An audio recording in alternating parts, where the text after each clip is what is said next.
outside, actually. I don't even know what the weather's going to be. Um,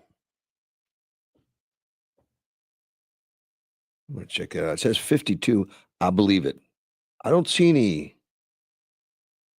any chance of rain. 2%, 1%. I think we're clear. We had a pretty wet weekend. That was enough. Unusual. I have people asking me if we've weather shifted and we now have Seattle's or something. I don't think so, but it's definitely been a big change. Let's see, this week's Thanksgiving. I hope you all have plans. I'll be here on Thanksgiving morning, as I know there's not a lot else to do. Early in the morning, I do come in. No guests today. Phone lines are open 928-344-5258. During this, there's shutdown. We found out a lot of things. One of them was about food stamps. Food stamps, 42 million people nationwide, lots of potential fraud and things like that did people receiving food stamps, which means the family carried on or something, a lot of other things. I just got a report this morning with the U.S. Department of Agriculture. I guess it's starting to crack down, or maybe they were and we didn't know about it. I don't know, but 127 people, which sounds like a very small amount considering the issues. They've just been arrested just in, it says, recent months. I don't know if I'm comforted by that at all. I guess recent months, it's a start. It's something. But since February, it's made 127 arrests. It's not a lot. Spokesman who worked with the Office of Inspector General in the cases said the cases resulted in 63 convictions and fines exceeding $16.5 million. Seems like a drop in the bucket considered what we heard during the shutdown. Brooke Rollins, is the Agriculture Secretary, early this November said that dozens of arrests had taken place that during her appearance on on Wednesday. It reviewed data provided by 29 states. 29 states turned in data, and that there were 180,000 deceased individuals receiving food stamps. 180,000. And 500,000 people receiving twice as much as they should have been receiving. Mind-boggling numbers. But worse than that, there were 29 states they reviewed data on. There were 21 states that are not sending any data. They've not provided any information to USDA. The states run the programs. It's all funded by federal dollars. It says, we believe there's even more fraud and abuse, according to Brooke Rollins. We have to make sure for those who really need the benefits that we are able to make sure it's going to the right people, promising structural change to the program. She's projecting a major announcement on that front during the week after Thanksgiving. So it looks like maybe they'll actually step up and get serious about reducing the amount of fraud. It says SNAP provides an average of $177 a month, which doesn't sound right. I know people that have received those benefits. It was always more than that. Of course, they're delivered on electronic cards now. Yeah, it looks like a credit card. No longer is it stigmatized by having some kind of separate currency looking thing. Let's take a phone call. You're on the air. Hey, good morning, Russ. Happy Monday. Happy Monday to you, Carl. Yeah, the air's nice and fresh, and it's not real cloudy out. No fog today.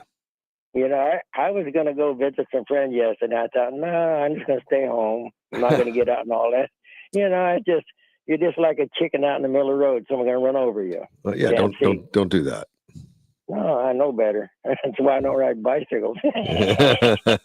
I've been run over yet, but no. No, well, but you've had one of those things that I'm worried about. They call them crashes. So yeah, I've put that bike down once since I owned it.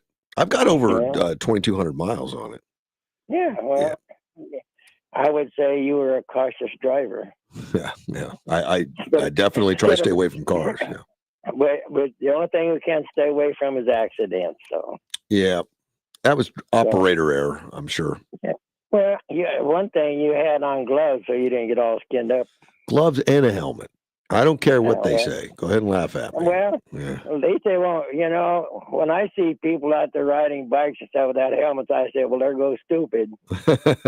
It can be. It Well, can, no, yeah, can be a bad day. because you don't know when that accident's coming. But what my 2 cents is for today, well, we just exposed how the Democrats are getting all of their voters. They're giving them food stamps. They're just giving all this stuff away that they want the working people of the United States to pay for it so they can stay in power. I think you're right. These programs, which I support, I do support the programs that are safety nets, programs to help people over rough times and all that. But the fraud, the abuse, and the people that look at it like a lifetime, supplement to their way of living, we've done something wrong when that happens. Yes. And to me, a lot of that is people driving around in new cars, and then I'm paying for their food too. So that's what needs to stop. Yeah, There's problems. People that aren't citizens should not be collecting our money either. They're not supposed to be, and No. but yet it is hugely common, Yeah. and the states cover for that because the states Yeah. help run the thing, and they cover. They just uncovered a huge thing in Minnesota. I don't know if you've heard about this, but millions of dollars stolen by the Somalis. Somali groups of Somali immigrants that are sending a lot of money back to Somalia.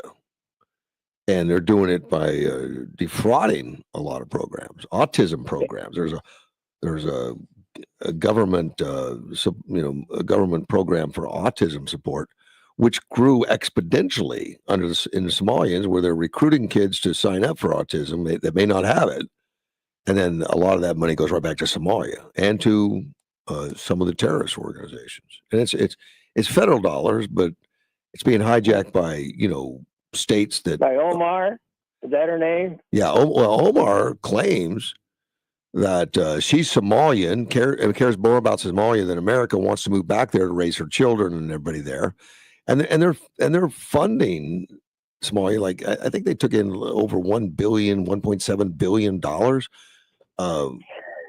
recently in total from all these different programs that are being shuffled back, more than what the government already has. They've been sending back more, and it's supporting some of the terrorist organizations and stuff, and people that are in the country. And Trump made an announcement about it or something. That he wants to end the Somalia protection. There's a Somalia protection clause out there that they get special benefits up until sometime next year. He wants to cancel it right now. Now there's lawsuits to stop him from doing so.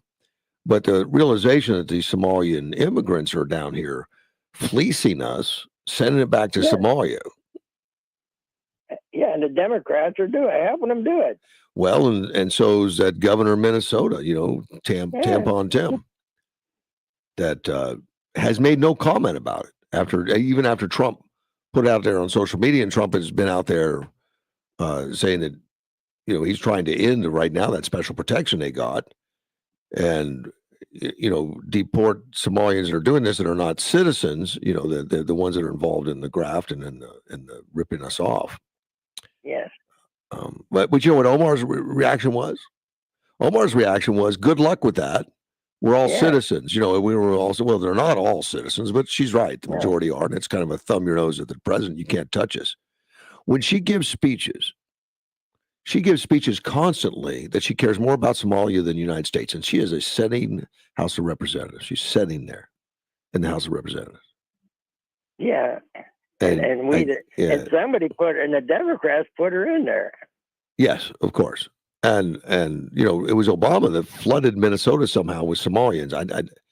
I don't understand all that, but poor Minnesota, they just got nailed with Somalia, which is and has included, and I'm not saying all Somalians because I don't know that community, but studies show is there's a huge group of Somalians that are involved in this graft and this. Yeah, but you see the results. Horrible. Horrible, yeah. Horrible cells. It's just ripping off tax dollars and Yeah, sending it to Somalia and taking it away from organizations, from programs anyway that are to support like autism. yes. Now, aren't those pirates coming out of Somalia that are trying that to get them blown? No, that's Venezuela. No, no, no. Well, there's pirates in Somalia too. They're very famous for being pirates. Yeah, Yeah, they had a lot of trouble with them as pirates. I mean, they had to send in Navy SEALs yeah, at times to stop yeah, them from capturing ships and holding them for ransom. yeah.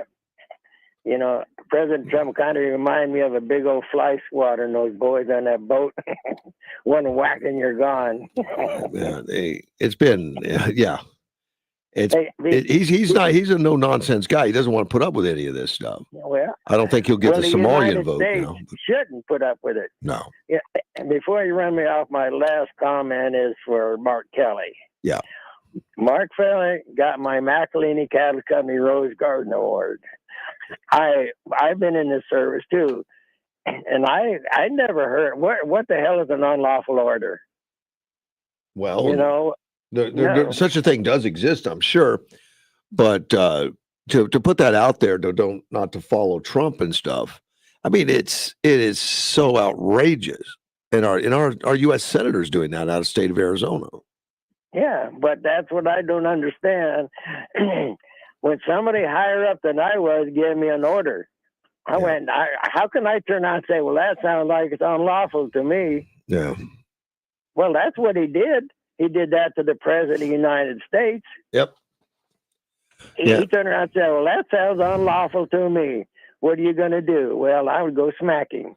It's what they came out with afterwards. When they were started getting some heat, I don't know how many people, was it 8 or something, like Kelly, that did that. They were, it's just part of restating the current code, which is true. It is in the current code that unlawful orders, and something you don't have to know. But the rationale doing it was originally just, because Trump's such a bad man, Trump is giving out lots of unlawful orders. Well, they can't state any unlawful orders, so they've been backtracking a little bit. And Trump puts out a tweet that says anyone engaged in suggestions of treason should be put to death. Now that's also just out of the code. Yeah. Just like they did, just out of the code. He didn't say Mark Kelly, but he said people that are engaged in some of this stuff should be put to death, which is in the code, which is hilarious. And they just can't complain like, how dare you threaten a U.S. senator? He didn't threaten a U.S. senator. He just said anybody engaged in seditious activity and stuff, should be put to death, which is hilarious. I guess he played the same game back to him, show him how, which highlights how outrageous it is. To do what they're doing, and it's dangerous. Very dangerous. Don't they call that the art of the deal? I don't know what they call it, but they call it Trump. Trump is very Trumpy on that. That's what they're dealing with, a man that knows the art of the deal, and they try so hard to get to him, and he's already on page 4 with them, figuring out how to take care of them. Yeah, I didn't hear a lot about it this weekend. I think they kind of toned it down a little bit. They realized it's right near treason. Good Lord. Yeah. Say don't follow the rule. Don't follow the orders of the president. Yep. Right. It's like James. Maybe him and Jane Fonda should get together. Yeah. But my fact checker tells me that what Mark Kelly does is going to make him very, very wealthy as far as political contributions. That so many people that are Trump derangement syndromes and stuff are going to honor him by sending him tons of boatloads of cash. I don't know if that's going to end up being true, but he's probably right. He's probably going to get boatloads of cash from all those that have Trump derangement syndrome for his bravery and risking, everything to come out against Trump like that in really a horrible way. But they don't care. They don't care. Not a bit. Nope. They don't care. And that goes right back to playing Sal Alinsky rules for radicals. Yeah. Can't get away from that. So I would like one to come and prove me wrong. Because everything I've seen so far, our country is better off today than it was with Biden. And since I'm having a hard time, anybody can come and tell me, well, it was so great. And I've had conversations with Democrats, and I just walk away from them. Now the ones that will talk to you because Yeah. they hate President Trump so bad that they will destroy our country Yes. to prove stupidity. And then blame it on Trump because he's the one that made Yeah. us mad. Right. Yeah. Hell, they ought to get on the on the money wagon because what he's doing, he brought a lot of money. I guess billions of dollars into our country so far. Oh, tens of billions and more coming. Tens of billions. But it falls on deaf ears with that crowd. They're just looking for ways to nail him because he's cutting off some of that gravy train, particularly the NGOs and some of these the SNAP programs, which I'm talking about now. Some of that SNAP program is going to go away for the stuff that's being collected illegally. Not for the ones that follows the rules, but the stuff that's way outside the rules, where some of these states, particularly, have been taking advantage of federal programs and just draining them. Yeah.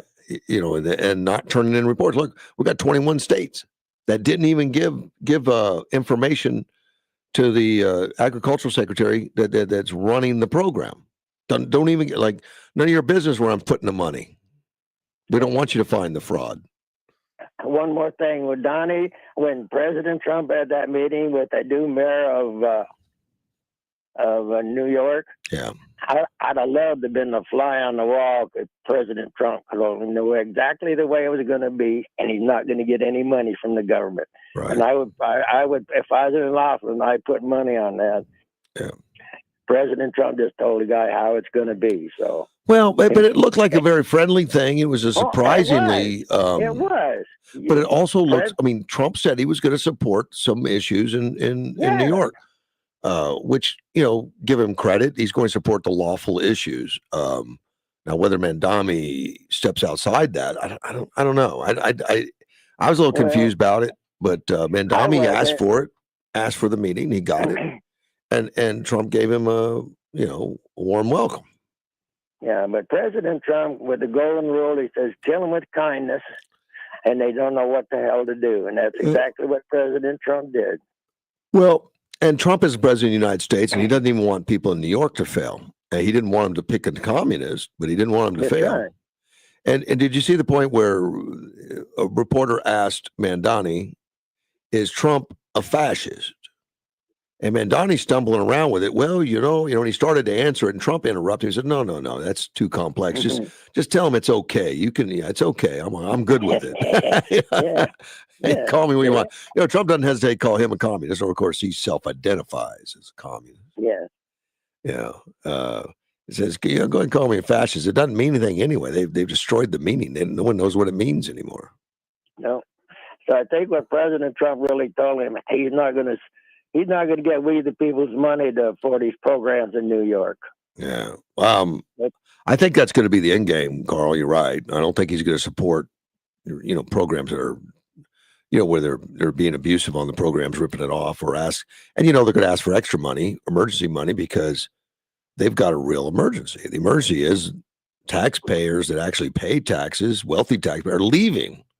That's an emergency, but it's self-created. It's not a national issue. It's not like a hurricane or something. It's something that they created, and it's an experiment they'll have to live with. Isn't that something the Democrats created? Yes, they did. Okay. Absolutely. By voting, they voted the wrong people in to lead them, and it's their choice. They can do it, and if you do that, and they run it into the ground, then it's a failed experiment. But it doesn't mean the rest of us pick up the tab. You just have to go the way of Detroit. Property values become next to nothing, and people evacuate, and eventually, there'll be people come in and buy it up and rejuvenate it all. But you got to change. You got to change direction to do that. You can't keep giving billions of dollars away to illegals and to criminals and turning them loose and doing all that and expect to have a society that works. It doesn't work. That billions of dollars you're talking about is really other people's money. Yes, it is. Well, they steal it from the the people that are working hard, and the people that are working hard are not going to put up with it in the long run. They're going to move to another state where they're whether they're given abilities to grow and to prosper, versus one that just steals all their money to give it away to other thieves. Yeah. Well, didn't New York give Rush Limbaugh a real hard time on moving? Didn't they trying to charge him a lot of money or something for moving? Of course. Or charge him anyway? Yeah, they hated him, just like they hate Trump. They hated him, Yeah. and when he left, they said good riddance. And of course, he's been followed over the next decades since he's left. He's been followed by many that have left, like Sean Hannity and many others. But and every time they do, they're losing source of income, and they're not making it up. They replace it with people that are living on the tax dollars instead of paying the tax dollars.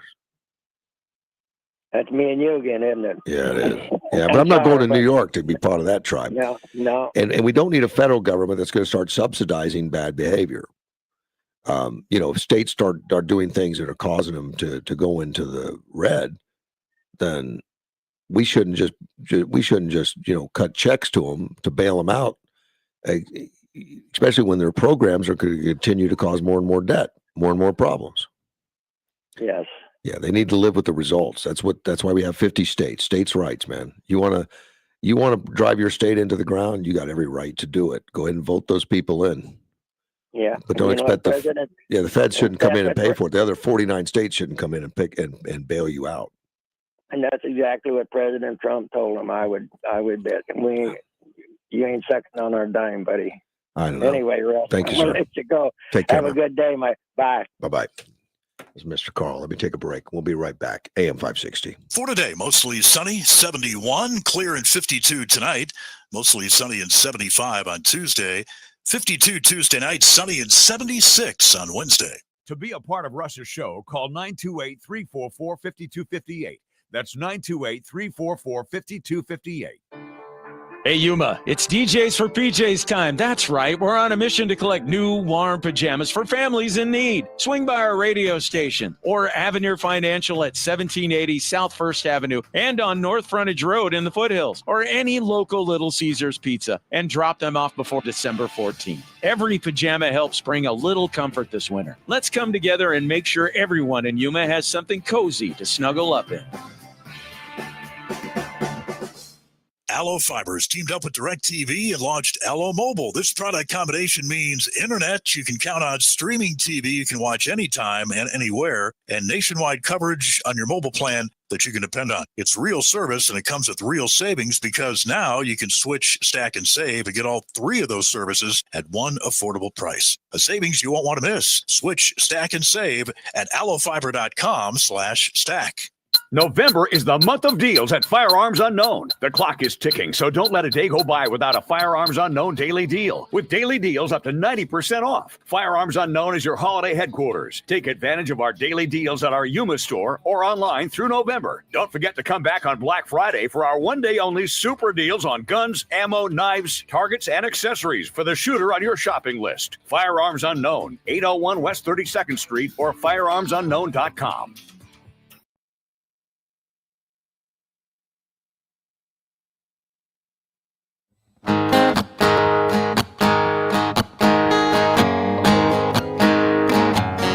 There's a man in DC. AM 560 KBLU, Russ Clark with you. Let me see, at 6:30 in the morning on a Monday, the week has just started, and I've already been corrected by my fact checker. Yeah, he says, Mandami doesn't self-ID as a communist. He's a socialist. Socialists usually become communists after their funds run out. I'd like to say he's wrong. He's not wrong. He probably does recognize socialists. I think it's Trump that calls him a communist on a normal basis. Let me take a phone call. You're on the air. Hey, good morning, Russ. Well, good morning, sir. Listen, I want to ask you a question. Shoot. You think Vietnam soldiers were baby killers? No, I would not claim that as a given. I think there's probably bad things that happen in war. There's probably children that were died in that war, but I don't consider them baby killers. That's not the mission. But yeah.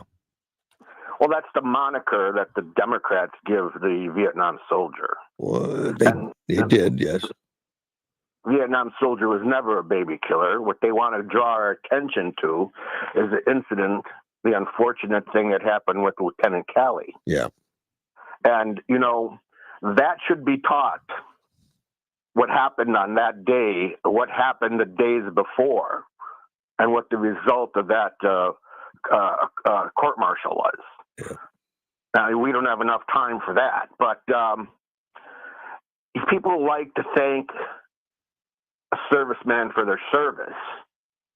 But I want you to remember one thing. Those 6 traitors are scumbags like John McCain. I'm going to tell you, the American military is the only military that trains extensively to not kill civilians. We go out of our way to not kill civilians. Do you know what the term close quarters combat is? Well, it sounds self-explanatory, but go ahead. I mean, we train hours and hours and hours and hours till blisters on our hands bleed to train not to kill civilians while we are trying to kill a particular target. Okay. And those rats know that. Those scumbag rats know that. And they should be, Kelly should be yanked from his position as a senator because he's a traitor.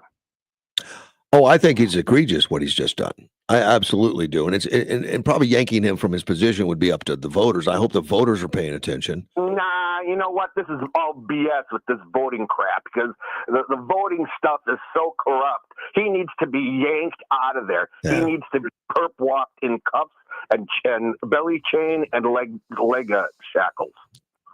Because that's how, what they did was they couldn't say it. The Democrat Party hates, see, when they go after Donald Trump, I want you to remember one thing, and we will never forget. They're going after us. Oh, yeah, he was voted in. When they go after Donald Trump, they're attacking us. Yeah. And they hate us. That's why. I don't think they hide that. You're right. I think they're open about it. What they were trying to reopen is that the U.S. soldier is a baby killer and has the potential to be a baby killer. That's what the purpose of that was. But they couldn't say it. They wanted to reopen that time. Hmm. Now, I want your fact checker and your audience can challenge me. We are the only army that trains extensively to not kill civilians. And that was the problem of Somalia. Gee, who was the president there? The Islamists mixed themselves with civilians, and we took a beating because we didn't kill civilians. Yeah. It's called fog of war. It's put off as fog of war. Things happen, yes, but we don't deliberately go in there and put babies on pikes like Chechen Islamists do.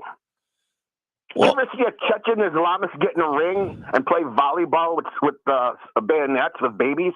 no, have Can not. we Don't. do I wouldn't see it if it was available to me. But That's what they do. But I do know there's That's how bad atrocities. these people are. There's And atrocities. those people are in regularly. America. Yeah. Huh? I know there's atrocities regularly. You know, as you've But described. not by the American soldier. Right. Do No. you remember when the Democrat media 24/7 gave us almost 3 months? I mean, 3 weeks when the American soldier pissed and stepped on a Koran. Oh, I do. Remember that? I do remember that. That was in That's the Guantanamo, Democrat wasn't it? Party. Yeah. That's the Democrat media. Yeah. Yeah. So I want you people to remember that American soldiers do not kill civilians. Do not kill. I completely agree with you, man. I do. I So don't- that rat, those 6 rats need to be brought back into the military and tried for treason. And you know what? Let's start hanging some people for treason, Oh, and maybe it won't happen again. I in the would public square. I would like to see a penalty paid for sure, and he can be brought back in. Apparently, he's because he is out of the military and he's receiving retirement. That I guess up until he's 65, he's allowed to be. He's a scumbag. brought Kelly, you're right a scumbag. You're a lousy rat scumbag. All right, man. I appreciate the call. Thanks. That was one opinion. And I disagree wholeheartedly with Kelly, and I think he should pay a price for it. I don't know what that is, but it's just horrible that he's in the state of Arizona and represents our state and doing that kind of stuff. Getting back to the SNAP thing, we mentioned the 21 states that haven't provided information to the USDA. Brooke Rollins, Agricultural Secretary. Well, I left the phones on, so I'm going to take it. Let me take that real quick. You're on the air. Morning, Russ. Oh, good morning, Ted. Do you have your pumps running? No, we didn't get that much water. Our streets got flooded slightly a little bit, but nothing that threatened coming into the yard. We were good. Got up to the sidewalk once, but receded. Yeah, How about you? Did you get too much? Did you get flood? Up to the sidewalk? I had gunboats running down. Yeah, gunboats. Okay. Okay. I have a request, sir. Yeah, man. Your lead-in music, can you turn it down? I was praying to Allah this morning as the sun coming up, and it offended you or something. It was offending me. It was offending me. The Trump train. I was praying to Allah, and it interrupted me. And I don't like it. Yeah, well, I feel bad about it, but no, not gonna change. Not gonna do that at all. I found out something interesting about the pumps. We've got pumps out in front of our house, right? Because it is a low area. And I was watching it real good. It was doing a great job. It was keeping up. We weren't getting any accumulation of water. And I saw a city guy come by, but down the street, it was getting flooded down the street. I saw a city guy come by and inspect the pump, what I thought was kind of cool. Comes out and inspected, lifted up one of the panels, electrical panels, and did something. Then he got back in his truck and took off. As soon as he left, the water started backing up. As soon as he left, it started flooding the street. As soon as he left, within a half hour, it was getting up to my sidewalk. What he did was turn that pump off, obviously. Because the pump that was in front of our house was pumping it up the street to the next pump, which was supposed to pump it to the reservoir. They were having trouble up there. They already had lots of water up there. I mean, they were flooding the street up there, but my street was clean. He turned us off. I would assume to give that other one some room to flow out.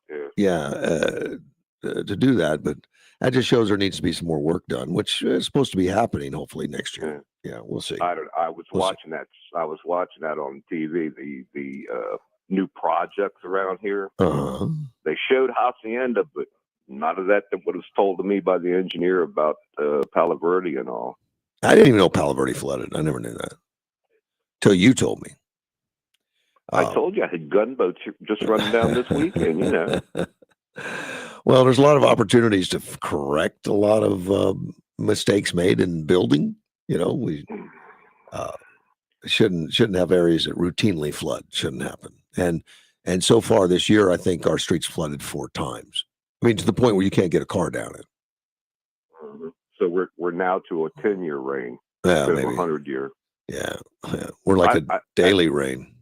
I did a soil sample out here, like we did in all the job sites, to see what kind of soil you've got and how fast it dries out. It doesn't dry out. I burned it, and it doesn't dry out in a short amount of time. Yeah. That means that all the water, when it rains, can't be absorbed.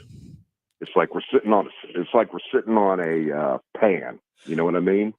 Right. With a short volume of soil on top of it. Well, I had to do some sprinkler repair in my yard. There is so much clay in that yard.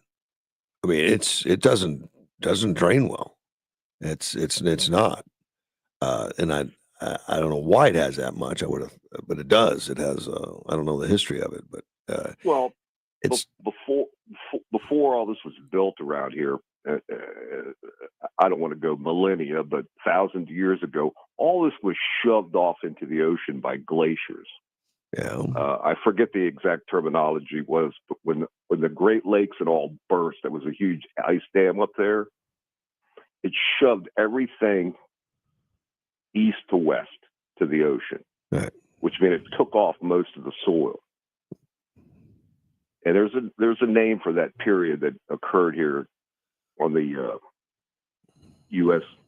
from Canada down. it just shoved everything off the continent, which left nothing but a hard pan and a little bit of sand from erosion of rock. So that's kind of what we're dealing with. Yeah. Driving to San Diego from here, you drive through some mountain ranges. It looks like a bunch of boulders piled up that they tell me is remnants of the glaciers that pushed all the rock down. Right. Yeah. Which just shaved us down to the hard pan. Mhm. So we can't really absorb anything. Well, no. I mean, there's been soil recent. I mean, that's grown eventually. We have a lot of soil out there. Obviously, we have a lot of planting and stuff. But Right. yeah, there's a lot. There's not a lot of percolation in some places. It just doesn't drain. No, it doesn't. fast. Yeah. It's like forgetting to open the toilet seat when you go to the bathroom. I don't know if it relates to that at all, but I don't know.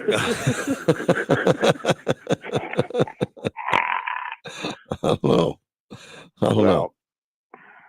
All right, buddy. I just need you to tone the music down because I No. was praying to Allah It's and not- it was interrupting my. Not going to happen. Obviously, you just have the wrong station on. We'll see you later.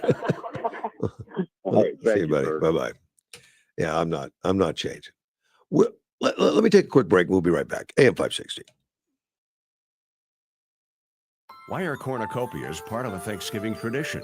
More in a moment. Ed Whitehead's Tire Pro's been serving Arizona for over 20 years. Dune season is here, so ask about specialty tires for your toys. We also do alignments, brakes, oil changes, AC work, inspections, preventive maintenance, and more. Get your tires at any of our 4 Ed Whitehead's Tire Pros locations. Ed Whitehead's Tire Pros wishes you all a happy holiday season. From our family to yours, and cheers to a safe and prosperous 2026. Ed Whitehead's Tire Pros. Yeah, we got tires for that. The cornucopia is a symbol of abundance, especially around Thanksgiving. Where did the horn of plenty originate? The exact origin of the cornucopia isn't well documented, but horns contributing to nourishment and abundance are found in a few ancient myths. The most well-known is that of the infant god Zeus, accidentally broke off the horn of Amalthea, the goat that was nourishing him as a foster mother. That broken horn poured forth with unending nourishment to sustain the young god. We're the comfort experts, people you can trust. Ask our customers. That's why they count on us. Over 50 years of service, keep us going strong. We've got a name you can depend upon. Hansburger Refrigeration and Electric. Hansburger, count on us. Guys, don't propose with a ring that she didn't pick out. Trust us, she already has a ring in mind. So engage with Gage Diamonds, in person or online, where Gage's skilled ring designers will work with her to create the perfect setting, matched with the perfect stone. Gage specializes in exquisite lab-grown diamonds. Financing available. GageDiamonds.com, where engagement's middle name. So Pure Talk is offering unlimited talk, text, and data on a crazy fast 5G network for just $29.95 a month for life. Not your phone's life, your life. This top-tier plan is normally $65 a month, but if you switch today, you'll save over 50% every month for the rest of your life. You might say it's the deal of your lifetime. Just dial pound 250, say Mike Rowe. Offer expires 12/7. Some restrictions apply. Details at puretalk.com.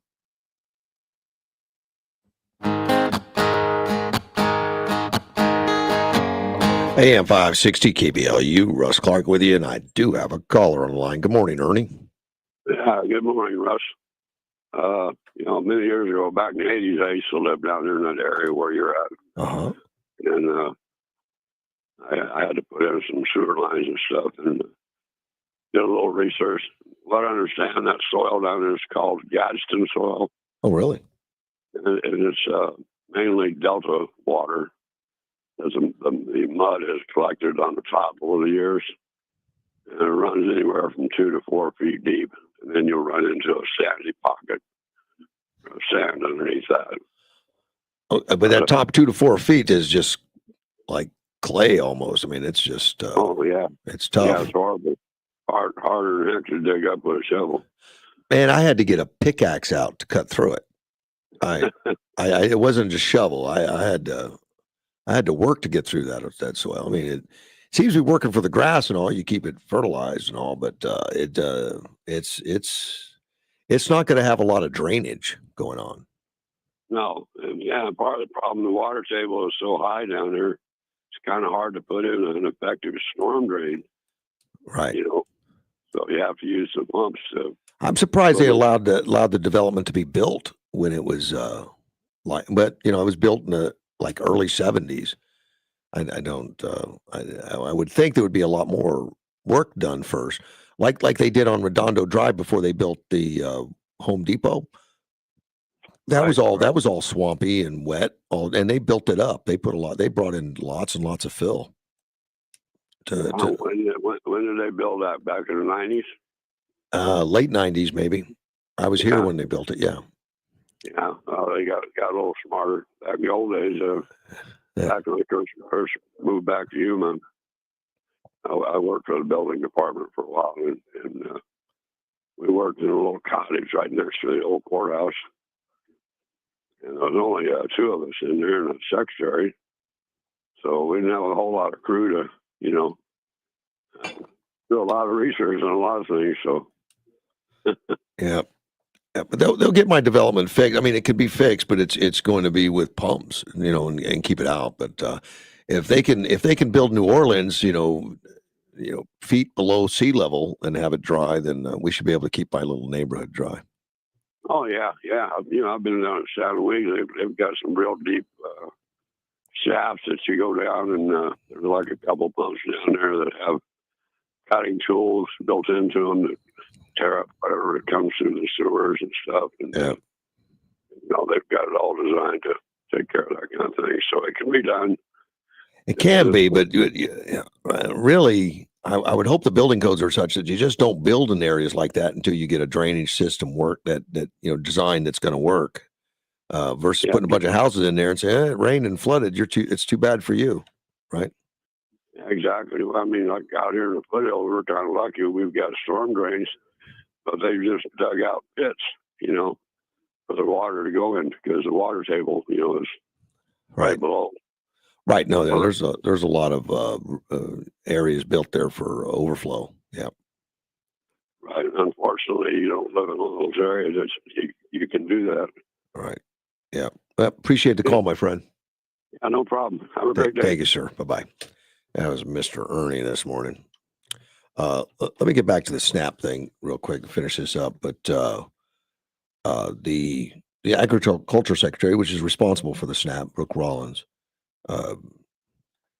she said she had previously said the SNAP recipients would need to reapply for benefits, which I think is probably a good idea, particularly when they start recognizing how many people are receiving more than they should and how many people are deceased, is to go through a reapplication type program. And the audits of the 29 states is going to give us a platform and a trajectory to fundamentally rebuild the program. Have everyone reapply for the benefits. Make sure that everyone that's taken a taxpayer-funded benefit through SNAP or food stamps, that they literally are vulnerable and they can't survive without it.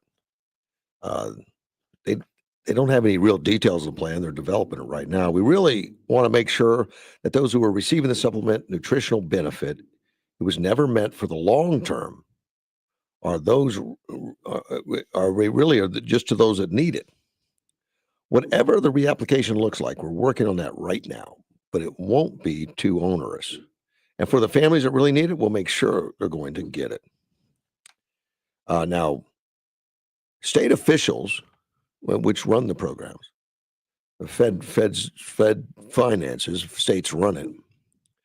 They're required to verify applicants usually every 6 to 12 months.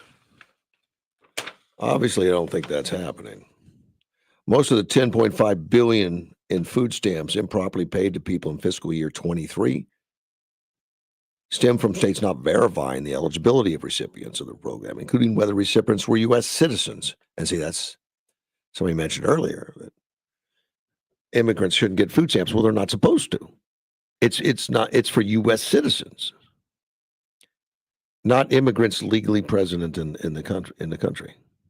The one big beautiful bill, and this is the one that the Dems are really upset about, that President Trump just signed, has new requirements for SNAP eligibility, including removing the eligibility for certain groups of immigrants, which over the years has just been added on as a big giveaway. We're going to see that tighten up quite a bit, hopefully soon. Tighten up.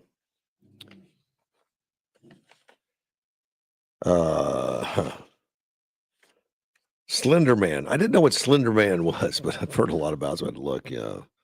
There was a nationwide manhunt for Morgan Geyser. She's a Wisconsin woman, was convicted in 2014 for the Slender Man stabbing. Apparently a disturbed teen back in 2014, a disturbed teen that when she and her friend, Anissa Weir, they lured another man into the woods when they were supposed to be on a sleepover, parents not under control, and stabbed him 19 times. 19 times. He survived. He survived. And the reason behind it, and this Geyser pleaded guilty to attempted first-degree intentional homicide, but she claims she's not responsible due to her mental illness. She told investigators she tried to kill Luthner to please the horror character Slender Man, and she was found not guilty by mental defect. Well, the reason her name popped up is she was in some kind of halfway house or something, and she escaped.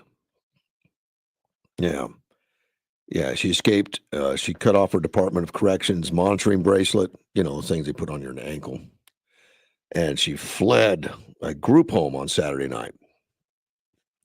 But they found her. She was about 20 miles out of Chicago, I think, something like that. They found her and brought her back in, I guess. They were just reviewing her case and found that she might be okay and not dangerous to release, get to some kind of release. They may rethink that after cutting off her ankle bracelet and escaping like that. But they were 12 years old. At 12, lure a man into a park and try to kill him. Stabbed him 19 times. It's just hard to imagine. A little story here on Cheryl Hines. Now, Cheryl Hines is an actress, and she was in the Curb Your Enthusiasm program. I think that was on some kind of HBO or something. But let me take a phone call first. You're on the air. Hey, good morning, Russ. Well, good morning. I just want to make a comment, piggybacking off of a caller that called in like 2 callers ago, okay, talking about the Vietnam War and baby killers. I served in the Marine Corps for 21 years, and there was an incident that happened in Fallujah, which is a town south of Baghdad, where children were outfitted with explosive vests and would come towards Marines. There was six or seven Marines around a Humvee, and some lowlife in a window in a building not too far away had a device, and he would explode it and would kill. You can imagine what would happen. Yeah. So my point is I hear all these tough guys,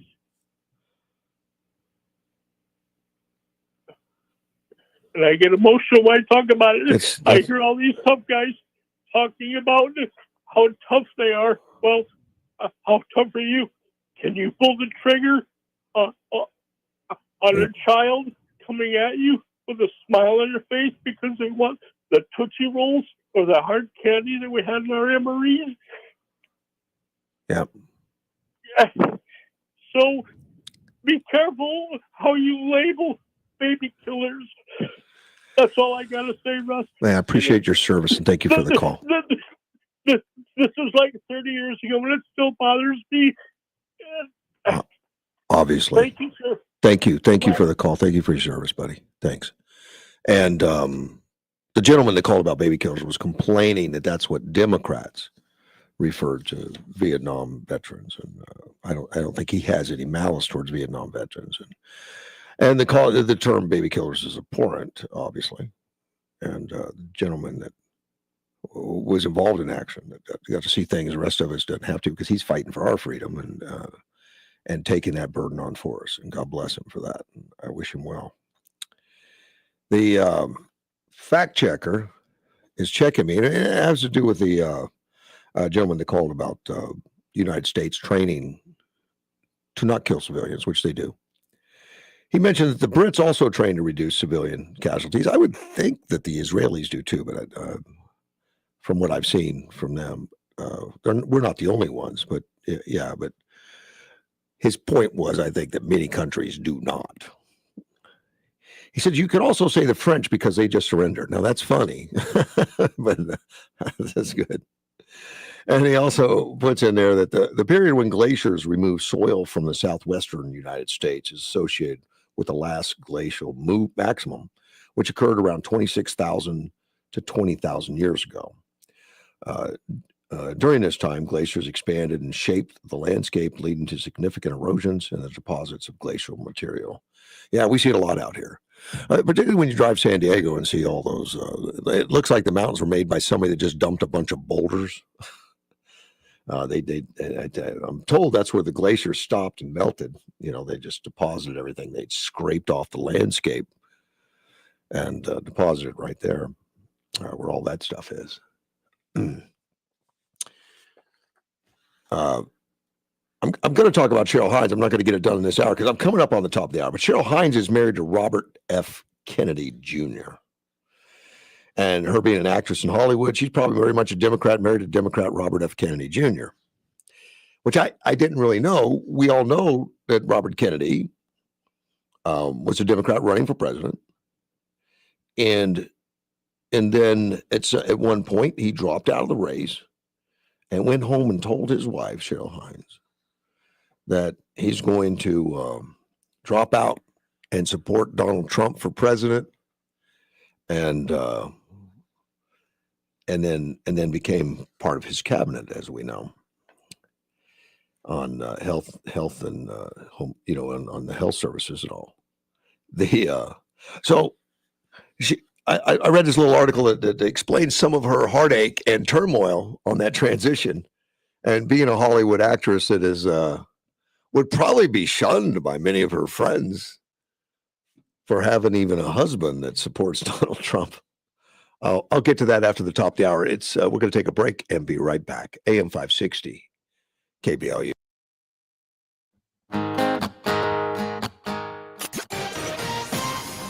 This is News Talk 560 KBLU, Yuma.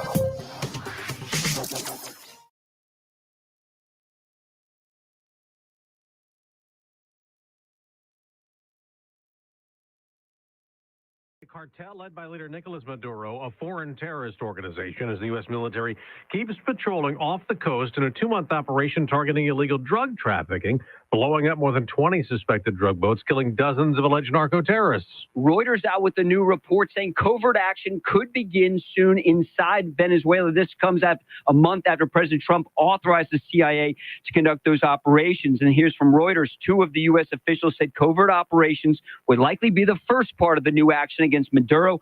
The options under consideration include attempting to overthrow Maduro. Fox's Lucas Tomlinson monitoring the situation in Trinidad and Tobago. There's optimism about a peace plan possibly to end the war in Ukraine. What we all want to achieve is a durable and lasting peace in Ukraine, a sovereign nation, and the Russians never, ever willing to try to attack Ukraine again, That's what NATO leader Mark Rutte just told Fox after progress over the weekend. The US and Ukrainian governments say they've had a highly productive meeting in Switzerland, redrafting and revising a plan for peace. I can tell you that the items that remain open are not insurmountable. We just need more time than what we have today. Secretary of State Marco Rubio. The initial leaked plan was seen by some as so favorable to Russia. Secretary Rubio had to confirm it was authored by the US. Ukrainian President Volodymyr Zelensky says he'll keep working on proposals that strengthen his country. Fox's Jonathan Savage. Doge is apparently gone. The Department of Government Efficiency that ruffled feathers, making cuts, angering Democrats. Instead of some posts on its account on Elon Musk's X social media platform, we haven't heard much from or about the Department of Government Efficiency for a while. It was set up in January with Musk in charge. The Reuters news agency reports Doge has apparently been disbanded with 8 months left on its contract. That's Chris Foster. America's listening to Fox News. Julia owed the IRS thousands. I was paralyzed with fear. Then I heard a commercial for Optima Tax Relief. Optima Tax Relief is the leading tax resolution firm, A+ rated by the Better Business Bureau and experts in the Fresh Start Initiative. Optima Tax Relief settled my IRS tax bill. Call Optima now for a free consultation. It was amazing. Call 800-926-0155. 800-926-0155. Optima Tax Relief. Visit OptimaTaxRelief.com for details. Wesley Financial Group is not a law firm, and Chuck McDowell definitely not an attorney. This is Chuck. If someone talked you into buying something really silly and you want to get out of that silly little thing, my advice, get the facts. Call me and I'll send you our timeshare exit kit absolutely free. Inside, you'll learn how timeshare works and all your options for cancellation. Call Wesley now for your free timeshare exit information kit. 800-809-7171. That's 800-809-7171. From the News 11 Information Desk, I'm Madeline Marie. Walmart presented the Salvation Army with a check for the Yuma community to help provide food for families during this holiday season. The check total was $2,500 to help support families in need. Salvation Army is also taking donations for their Angel Tree program, which is an opportunity for Yuma youth to receive Christmas presents. If you'd like to donate or volunteer, you can head to our website for more information at kyma.com. And a new small business has joined the Yuma community over the weekend. Yuma Ship and More held its ribbon cutting and grand opening over the weekend in cooperation with Arizona Western College's Small Business Development Center. U.S. Ship and More offers services including passport photos, private mailbox rentals, and acting as a UPS drop-off point. Owners Michelle and Eric De La Torre have been working on opening up this store for close to a year. With the grand opening, AWC SBDC also reminds everyone to shop local and support small businesses. Catch us on the TV side on News 11 every weekday at 5, 6, and 10 p.m. for your latest local news, weather, and sports. Allo Fiber's got the real deal. Check this out right now. Switch, stack, and save, combining Allo Internet, DirecTV, and mobile, and lock in your price for 2 years. 2 years of premium service with no surprises. Check it out at allofiber.com/stack.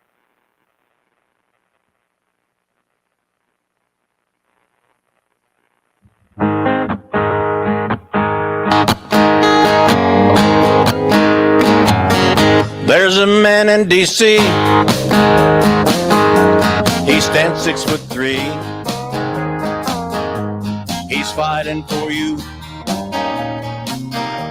He's fighting. AM 560 KBLU, Russ Clark with you at 7:05 on a Monday morning. A little damp out there, but it's not supposed to rain. It might be clear that you don't have to take an umbrella today. For you that own one, not everybody does.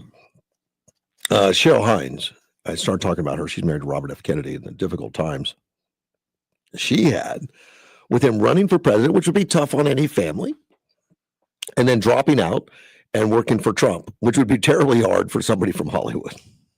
She said, I went through a lot of darkness, and not only because of politics. I lost my nephew in the last year, and it was heartbreaking, and had to deal with the loss while other chaos was going on. But I am definitely in a new chapter that I would never have predicted I would be in. I can't imagine. She said the fact that he didn't initially, and that was her husband, Robert F. Kennedy Jr. He didn't initially get Secret Service protection when he was a presidential candidate is unacceptable. And I remember that. I mean, that was kind of outrageous, but I guess Biden held it up for some reason. But during that time, I would stay dressed with my shoes. She had her shoes on until she was ready to go to bed. because she didn't know what was going to happen. There'd be phone calls. Someone just showed up at the rally with loaded guns and was asking to see Bobby.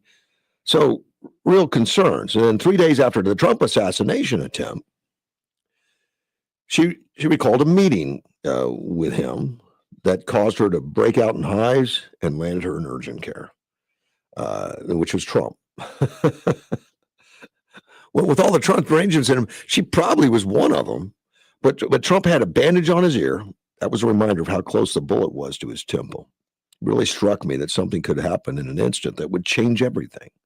And I knew that Bobby was out there every day campaigning just like the President Trump was doing. They were talking about life and death situations, what that meant. So when we got out of that meeting, my body went into overdrive. I broke out into hives. That evening, she reached an unmanageable level of stress after her husband brought up the idea of dropping out and endorsing Trump. They did connect on a lot of levels and had common goals that they wanted to accomplish. The stress of all of that was a lot. And then my lips started swelling, and I was worried that my throat might start closing up, and I had to go to urgent care. Now, that's Trump derangement syndrome there, but a lot of stress. I mean, that's an amazing amount, knowing that your husband's out there running for president, and then you changed to support one of the more hated Republicans in Hollywood, and knowing that you've got big connections. They're still together. Amazing. That's awfully good. They've been married since 2014. She came from a previous marriage. She said she's become used to people constantly asking her why she stays married to RFK Jr. I imagine that would be the case, being from Hollywood. She said there's extremes on both sides to Bobby and being his wife, because there's a lot of people who absolutely love and support him. And then there are people who, no matter what he accomplished, are still going to criticize him. And I thought it was important for me to say, this is why I love him. This is who he is as a person. And this is who we are to each other. If I'm telling the truth about what I've been through, it makes me feel better because they're my own words and you can't misconstrue them. I'm learning something new every day. I didn't know I would be learning so much about politics, but I am. And actually, it makes me happy to learn new things. I feel like I'm in a place now where I can appreciate what's happening in my life, and I feel strong and ready, and I'm having a good time with the people around me. Good for her. Good for Cheryl Hines. I just thought it was interesting. Put your feet in her shoes for a little bit on the things she's gone through, which had to be more than just disruptive. More than disruptive.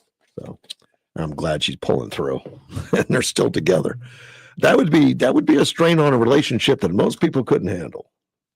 I want to talk about diesel for a minute. Diesel engines have been under attack in America for a long time, and under attack by, clean air people, and diesels are a little dirtier, but not like they used to be. I mean, the diesel fuel has been cleaned up, and the sulfur and all that. It used to be, and I know in the 70s when we started receiving cars over here, a lot of diesels, Volkswagens and Mercedes and stuff, and you get behind them, and there'd be a black cloud every time they took off. You don't see that. I mean, that's long gone. Well, we have cleaner fuels now. Even in the diesel, things have been cleaned up. But it keeps going. I mean, they keep cleaning up. And they started putting a lot of filters and different systems in the car to keep reducing pollutants, which at some point becomes tremendously expensive to maintain. It's not fuel efficient. So burning more fuel because of them. It's supposed to clean, but when you start burning 20, 30% more fuel to do it, I wonder, maybe the fuel's cleaner, but we're using so much more of it. I don't know where the balance goes. I don't know. I know it's tremendously expensive. It's complex, particularly for your larger trucks and stuff. But every diesel engine has to go through it, even on the cars and the smaller trucks and stuff.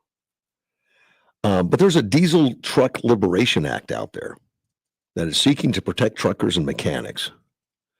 Yeah, mechanics that work on diesel trucks are can be put in trouble if they're not following some of the nation's rules on maintaining some of this equipment and some of the added equipment that's put on diesel trucks in order to help keep the exhaust cleaner.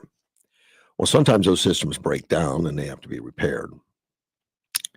And that's where a mechanic could get into trouble for not repairing it efficiently or putting it back like it was.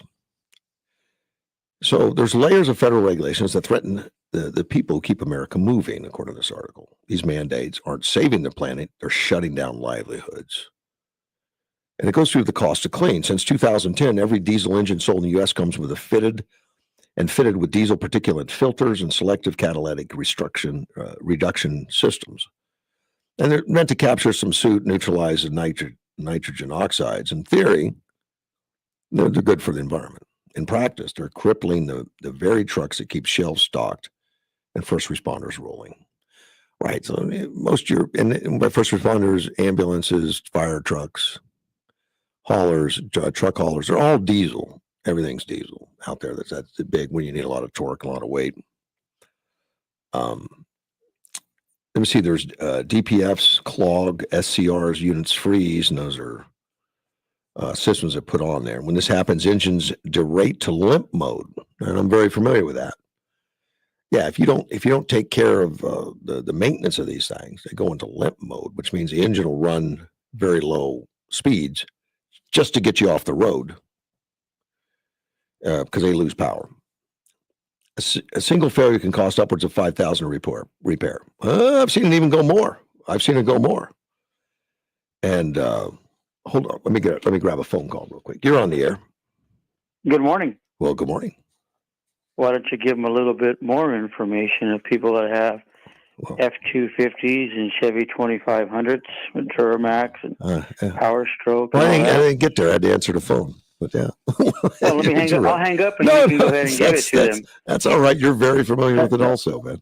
Let me tell you one of the biggest expenses that we have that a diesel owner can have now and has to be careful with is the fact that because they're drying out the diesel fuel. In other words, they're taking a lot of the oil out of it so they can hit the sulfur on it. So what does that do, Russ? Well, lubrication. It takes lubrication out. And what does that do? Well, it causes engine failure. It takes out your fuel pump. Right.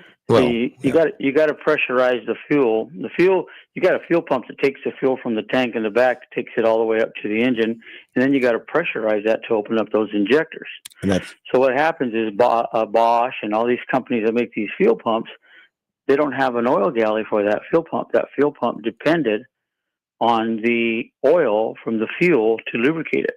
Mm-hmm. And now that you dry out the fuel, you got pumps that begin to disintegrate inside of there, and they send these little metal particulates, right? I mean, they're so small, and they actually even go through the screens and go right through your injector pump, go into your injectors, and take out the entire system.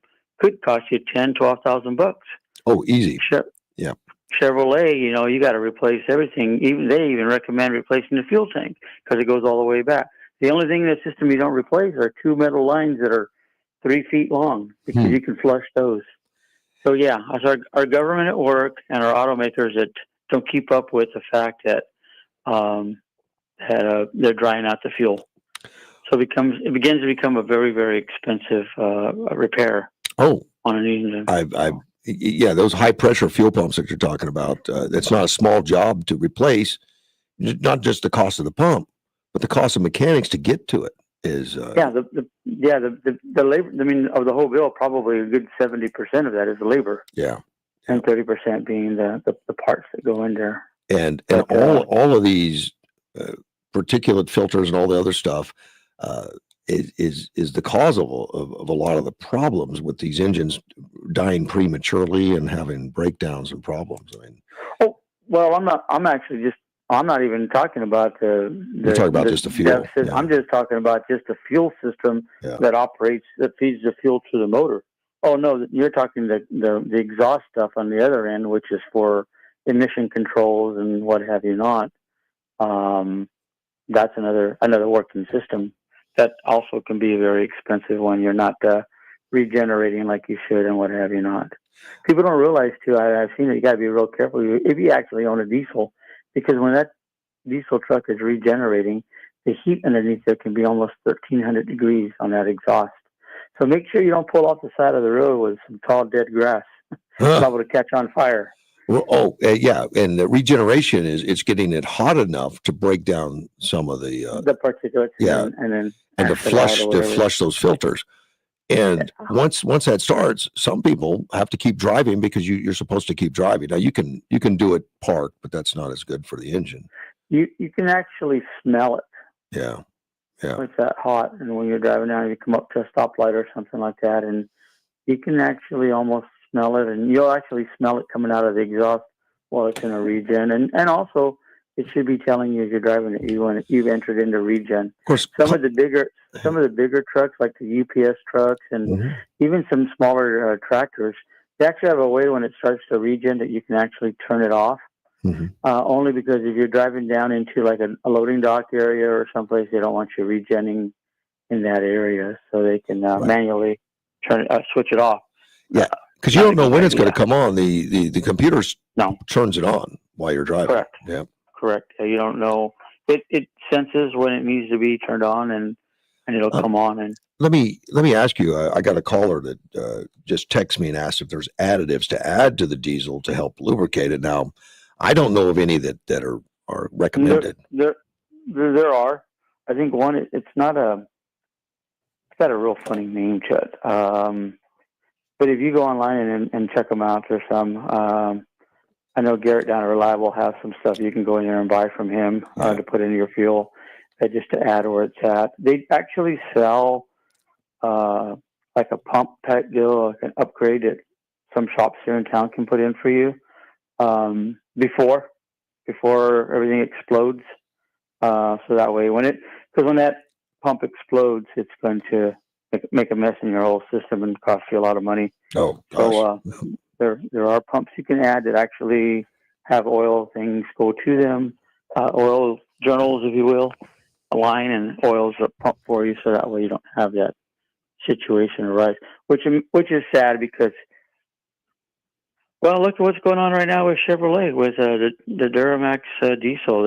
They've used the what's the most thing that they ever used to push the Duramax was the Allison transmission. Right. I like the Allison. Yeah.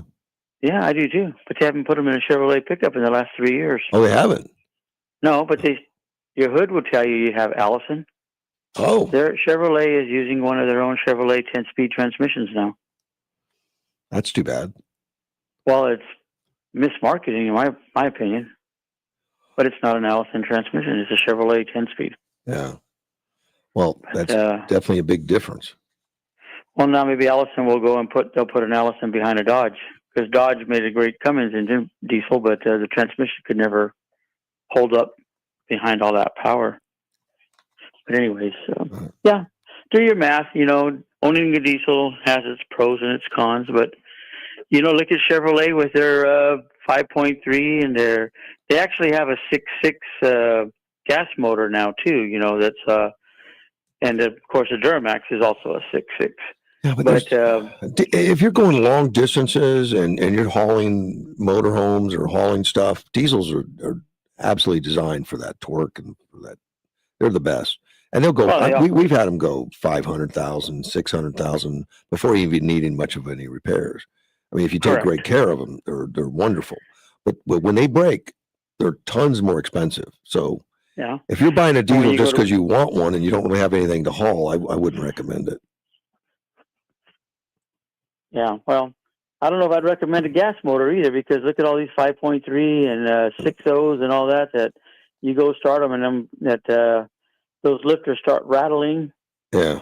And they take out a camshaft, and they do disastrous things, usually anywhere from about 70 to 120,000 mile range, where lifters start to rattle. They just start going and they take out the camshaft. Yep. And I know some. And now look at Chevrolet's biggest thing now. Well, we'll just run a little thicker oil. And that's another thing in Yuma, Arizona. It gets 125. Well, not 125. It gets 118. It gets real darn hot. Yeah. So people have always had that old adage. Well, I don't run a thin oil. I'll run something thicker. It's hot here. It'll keep that lubrication in there. But Ford motors, all those little what do they call them? All the 5.4s and the V8s and 10s. The Triton engines. The tolerances on those are so low that you can only run a 520 motor oil, and people in Arizona think that's not thick enough because we're so hot. Yeah. But if you run anything thicker than that, you will also take out camshafts and everything, because at startup the oil is so thick it can't get into all of the little places where it needs to get into. Oh, some of those openings are so small they cause problems. Ford's had some of them, and some of those tolerances are so bad that they'll take out a motor. On some of those motors, you have to change oil regularly. You better, because little dirt gets in there. You're gonna have done. big problems. You're done. Yeah, you're done. So, And anyways, thanks, there, man. Take have care. a great day. Okay. All right, bye. Yeah, and getting back to the diesels, even we're talking about limp mode and all here, but here's where the the reason this bill is even being open right now. The Diesel Truck Liberation Act, which wants to back off on some of these things. Troy Lake, he's a mechanic in Cheyenne, Wyoming, 65-year-old guy. He's been working on snow plows, ambulances, school buses, and all kinds of stuff for years out there in Cheyenne, out in the country, and working with cold temperatures and all that. He says he was forced to choose between obeying Washington's regulations and keeping critical vehicles on the road. So he removed some faulty components and reprogrammed the engines to restore performance, a common sense solution that kept essential services moving. Well, what he did is he bypassed the required equipment. And then his fix was reprogram them. He thought common sense solution that kept essential things moving, but under federal law, that's tampering with emissions. Carries a 5-year prison term and $250,000 in fines per vehicle. So in June of 24, he pleaded guilty to 1 count of emission tamperings. Federal judge sentenced him to a year in prison and $52,500 fine, and shut down his business permanently. And when he gets out of prison, he's not allowed to work. He's barred from the trade. While he was in prison, though, they used his skills. He worked on the prison vehicles, the diesel vehicles in prison, because he was a competent mechanic. He says all that because he's keeping the engines running in this community. So it's a dangerous thing, touchy. And that's why shops won't do that kind of work where you have to bypass systems and stuff. It's scary at best. And it's checked on a regular basis on commercial vehicles and bigger vehicles and stuff like that, particularly trucks and all that kind of stuff. And these exhaust systems, are very hard on the engines. They're going to make them run hotter. They shorten the life of them, and your fuel consumption is going to be 20% higher, and that's roughly 20% higher. The American Trucking Association emission-related repairs account for 13% of total maintenance for Class 8 trucks. Each instance costs an average of $1,500, countless hours of downtime, which is causing freight bills to be higher, obviously. Farmers, truckers, local governments can't afford the endless repair cycles. Wyoming Senator Cynthia Lemons, she's been watching what's happening, and she watched the federal government criminalize working Americans while ignoring real-world consequences.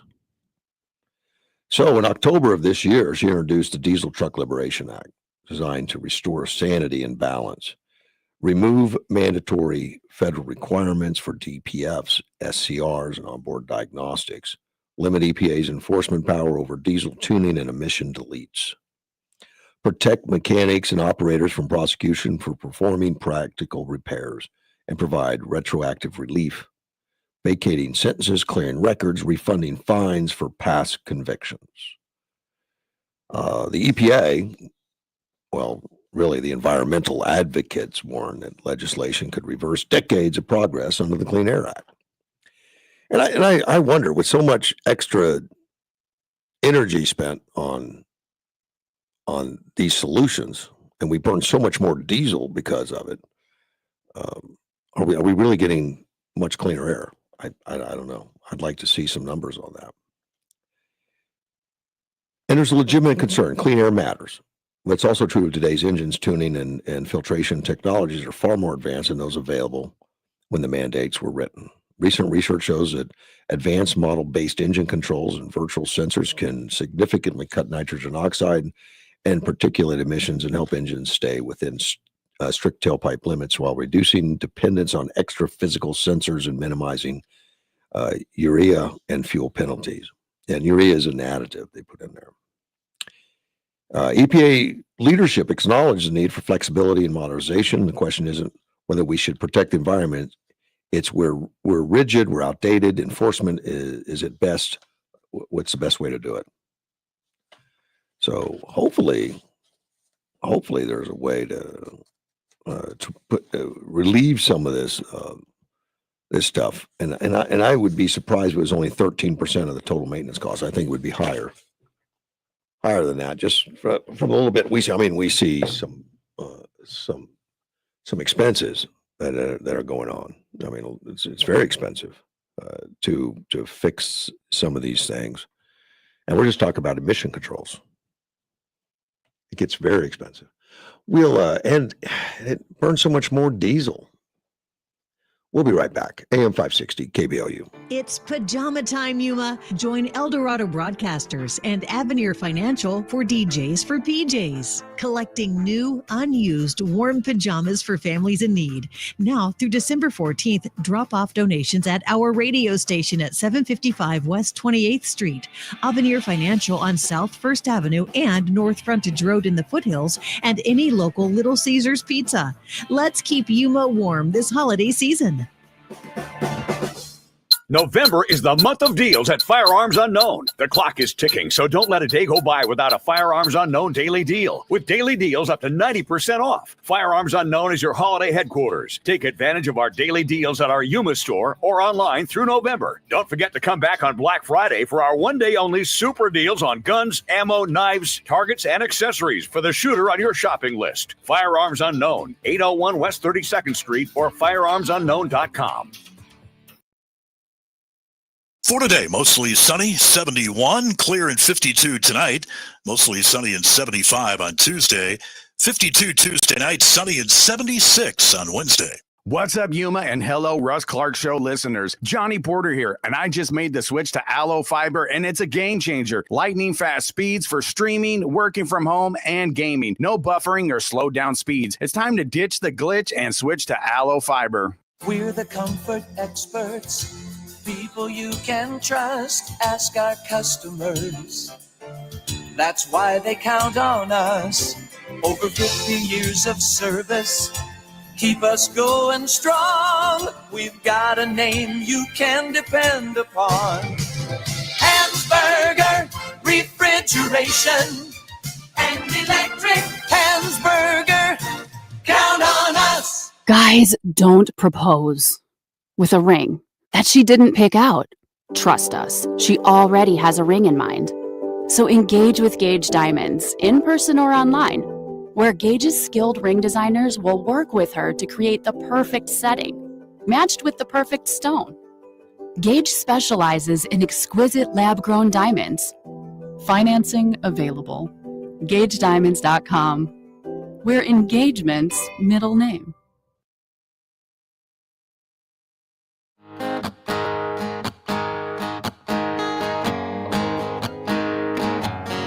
There's a man in D.C. He stands 6'3". He's fighting for you. He's fighting for me. He'll drain that old swamp. AM 560 KBOU, Russ Clark with you, and I have a caller on the line. Good morning, Danny. Good morning, buddy. How are you? Doing well. Good. Hey, it was chilly this morning, bud. Oh, yeah. I had a jacket. That's unusual. You know, I put I put the heat on in the house. Yep, it's that time of year. You're going to have to do that occasionally. Yeah, and believe me, you know something. I'm not complaining because I'd rather have this than the 120-degree weather. Yeah.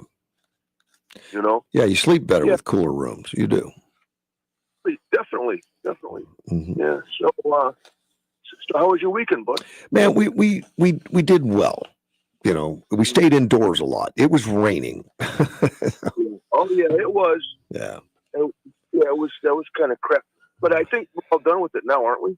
I think so. I think 1-2% chance today. Nothing going on today. So, and from looking at it, all this week, I don't see any chance of rain above 13% on next Sunday. So pretty mild chance of rain. Nothing. What's new in the world of politics, my friend? Every day there's tons new. In fact, the next one I'm going to cover is Ukraine. You know, we keep talking about working towards peace in Ukraine and making progress. And I don't know if progress has been made, but they're still talking. And at the same time, I people are thousands a day are dying. It's just nuts going on over there. We hope we hope to make some things there. There's a lot of stuff still going on with Hamas. Hamas is still active, but the fighting isn't like it was. But there's still skirmishes. There's still things going on. Still discoveries made of hidden weapons stashes, hidden tunnels, and stuff. And then in this country, we're finding more and more fraud every day, and the Democrats and Republicans seem to be getting further apart, not together. So, yeah, we got tough times still. Yeah, something that's never going to change, my friend. Well, you're right. There's always going to be some of it, but it seems to have escalated to a point of ridiculousness at this point. Yeah, definitely. Yeah. And as I see it, this is only my opinion. That real quick, is this the third or fourth year at war? It's a third for Ukraine and Russia. Yeah. Yeah. Is it 3.5 years? I don't remember exactly, but probably it's been more than 3. But yeah, it's and it was supposed to be 3 days. Yeah. Okay. That was arrogance, by the way, that decided it was going to be 3 days and just faulty information. And Putin really didn't know. I'm sure when they said it, they thought that was reality, based on how big and powerful and how much information they had. But what they found out, their information was flawed, and their big and power was full of corruption, and their equipment wasn't as ready as they thought, and their strategies were not up to where they needed to be. But they'd always been able to bully because of just overwhelming looks of power and amount of machineries and amount of people.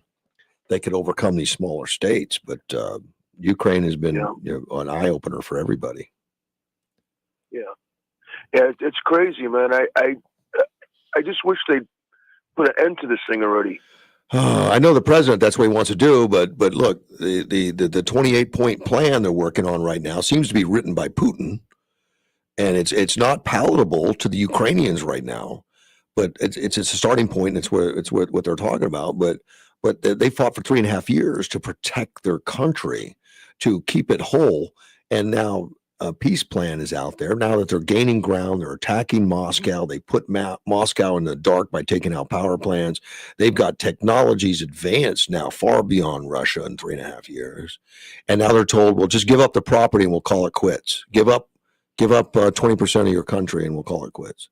And that's got to be tough to swallow. I mean, I don't know, but I understand their reluctance and resistance. That means they don't get Crimea back. They don't get some of these things back, at least from some of the information that's been leaked on this 28-point plan.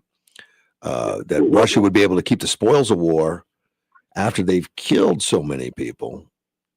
Right. Well, each side is going to have to compromise, Russ. I know. And that's usually the way it is. I mean, usually nobody's happy at the end of it. But we're used to in the past, World War I, World War II, and I mean, the wars, unconditional surrenders.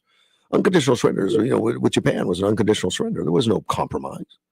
There was like, look, you're either going to surrender or we'll continue the nuclear bombs. And the same with Germany and all that is unconditional surrender. And now we're looking at, okay, you made a good go of it. Russia gets to keep 20% of your property, even though they were at the point that the war was turning and they were losing more than they were gaining. Doesn't matter. We'll do it to save everybody's lives and to stop the killing. I don't know that that's palatable for the Ukrainians that have lost so much during all this, and then have to give up the territory that was theirs. You know, in some of the more valuable territory in Europe, like Crimea, very, very valuable, that was taken over in 2014, stolen. And now it's going to be rewarded to Russia. That's going to be hard to take if you're a Ukrainian. Hey, Russ, I have to go, buddy. See you, man. Take care. Bye-bye. Well, he was the one asking questions. Speaking of Ukraine, Ed, since I was talking about that, Marco Rubio has been in Geneva, Switzerland, and dealing with delegations from Ukraine on going over this 28-point peace framework. Rubio says we had a very good day today. I think we made tremendous amount of progress, even from the last time I spoke to you, meaning the public. We began almost 3 weeks ago with a foundational document that we socialized and ran by both sides and with input from both sides. 28-point peace framework that outlines potential conditions for a ceasefire and long-term settlement for Ukraine and Russia. Over the last 96 hours, there's been an extensive engagement with the Ukrainian side, including our Secretary of the Army and others, being on the ground in Kyiv, meeting with relevant stakeholders alongside Ukrainian political spectrum in the legislative branch and the executive branch, the military and others to further narrow these points. We arrived here today with one goal: to take what it's 28 points or 26 points, depending on which version, as it continued to evolve and try to narrow the ones that were open items. And we have achieved that today in a very substantial way. The document is said to cover security guarantees, territorial control, reconstruction mechanism, and Ukraine's long-term relationship with NATO and the EU. Now, just so you know, Russia doesn't want Ukraine to have any guarantees. It doesn't want it to have any relationship with NATO or the EU.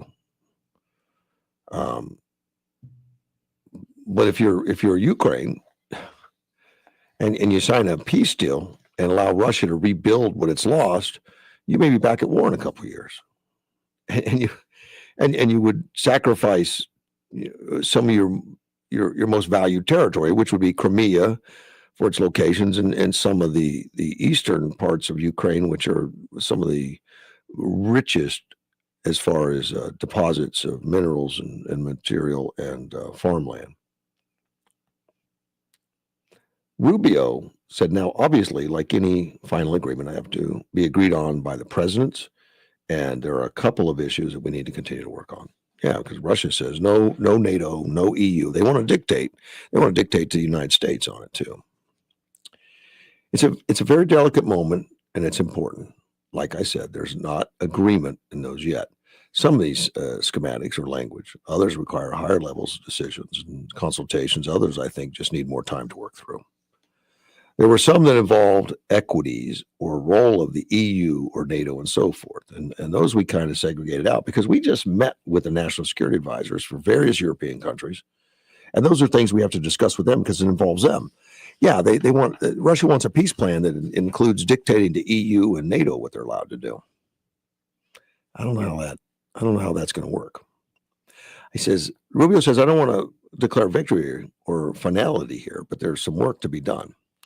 They all recognize that part of getting a final end to this war will require Ukraine to feel as it is safe, and it never is going to be invaded or attacked again. I honestly believe we'll get there. I question that. I mean, Putin and Russia, they're threatening all the countries. You know, they want to bring back the good old days when the Soviet bloc included the Baltic states, Poland, and others. And Putin's idea was to take it all over. Make it Russia. Now, he was asked what the next steps were. Rubio said it's possible between President Donald Trump and Vladimir Zelensky could happen. And I think Zelensky says he's going to try to meet with Trump, this week. it fits in. But Rubio says, I don't know it's possible, but I'm not sure. The deadline is we want to get it done as soon as possible. Obviously, we'd love to be Thursday. He's talking about making it Thursday. Now, that would be a remarkable feat. And I think a lot of it's prompted by the West, meaning, Europe, United States, and all have been supplying weapons with conditions that you don't attack Russia. Those are all off now. Russia continues to attack the infrastructure of Ukraine, knocking out power plants and knocking out civilian infrastructure, hospitals and everything else. Ukraine wasn't doing that, and they could only fight within Ukraine defensively only to start off with. They could only fight the invaders on Ukrainian soil, and people in Russia weren't affected at all. Well, that's all changed. Ukraine started putting their own equipment in, making and designing their own weapons. And now the West is taking the restrictions off. And as such, the oil industry, particularly the energy industry, has been devastated in Russia. The pumping, the lines, the refineries, they're being hit on a regular basis to where they can't keep up with it. And now the power plants, in fact, Zelensky made a statement about a month or two ago that don't hit the power plants in Kyiv, because if you do, Moscow will be dark. So Russia launched the next day or so and hit the power plants in Kyiv. And sure enough, and because they think that Moscow is impenetrable with all the radar and the anti-aircraft stuff they've got and all the weaponry they've got. Back in Russia, they thought, there's no way they could take out anything here. And Ukraine's devised, technologies and plans to do that, and they took them out. They hit the bigger power plants and put Moscow in the dark, which for the first time since the war, at least within the last year, Russia's starting to feel the pain that war brings, and that is attacks on their home soil. And now Russia's more prone to talk about peace, but even so, the peace they're talking about means we get everything we've got, and we get guarantees that nobody can ever strengthen Ukraine. It's just they're still talking like from a position of power, but we know the tides of war are changing a little bit. Russia's still bigger, still powerful, still making some ground in Ukraine, although very small. But they're losing more people than ever. They're critically low. Their economy's in trouble. Gas lines everywhere. Things are getting canceled because they don't have fuel. And Ukraine at the same time is pumped up the amount of armaments they can produce themselves. They're producing more drones every year than the United States even thought of. I mean, many times more than what we think about. And they're using them more every day, and they've become more sophisticated, and they have more intelligence on how to skirt around the defense systems by throwing decoys up and stuff, and making plans to go after them. That this war is really changing the dynamics of this war is really changing a lot. Ukraine is getting the upper hand in some areas. They're still smaller. There's still less people. They still have less resources, but they're getting more help from outside. The help that Russia's getting is becoming less and less because of the sanctions. And people are starting to adhere to the sanctions, and the Russian people are starting to feel it. And even though it's a dictatorship, a communist country dictatorship, the people are starting to grumble. So now they're talking peace, but Ukraine is like, we're on the right track to get our country back. Let's talk peace in 6 months. I don't know. I don't know where it's going to go.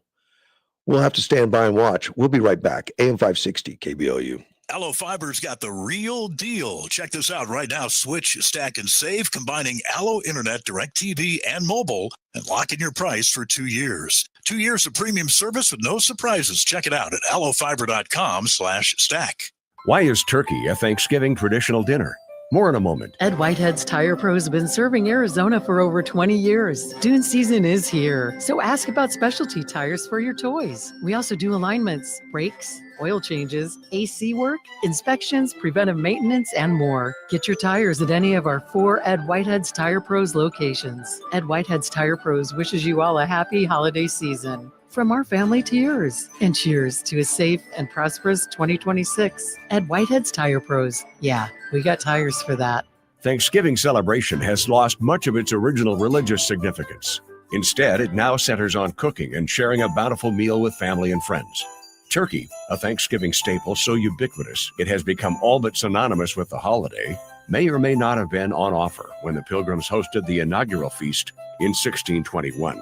Today, however, nearly 90% of Americans eat the bird, whether roasted, baked, or deep fried.